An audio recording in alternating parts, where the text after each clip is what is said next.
Hey folks, MonkeyKingHero here, and today we're discussing how to destroy Abyss Mage shields. This is a big one, especially for me, because I find that the shields are really hard to beat in certain conditions, and especially during time challenges. So we're going to go up to this Abyss Mage, I'm going to walk you through what you need to do, and then we're going to go from there and try and explain why you need to do what you need to do. So if you want to skip forward to the fight, please do. I just loaded this in a teleport location, so apologies for not doing it, but I didn't want to risk being in the middle of the fight, having to explain on the fly. Anyway, now that we're at the top, I'm going to explain the general consensus of how to break a shield as quickly as possible, as soon as we see what mage it is.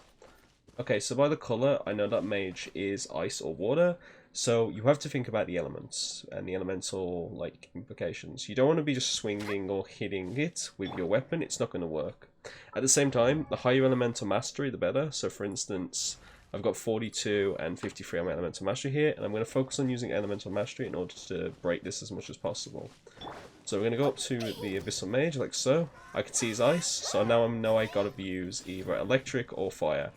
In this instance, I'm going to try and avoid using my Q ability, my ultimate. Instead, I'm going to rely just on my elemental attacks. So as you can already see, straight away, with my fire ability, it's already done like a huge chunk of damage, right? Now watch what happens if I do it with a sword. See how it's not going down at all, right? And it actually leaves me open to attack. Whereas if I were, even though it's a wind ability, use my wind thing, you can see it's doing a fair bit more damage than it would. So always prioritize using elemental attacks and shields, never just swing it with your sword. And then boom, as you can see, it's down. That was obviously a very low enemy compared to mine, but the same theory works higher. So if you see a water mage, for instance, you want to be prioritizing, again, fire or electric. If you see potentially a fire, you want to do wind.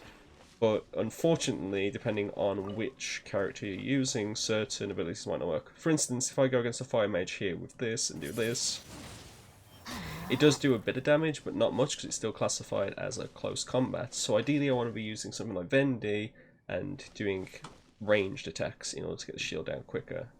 Anyway, that's my video on that matter. I know it's pretty short, but I was having a lot of trouble early with that too.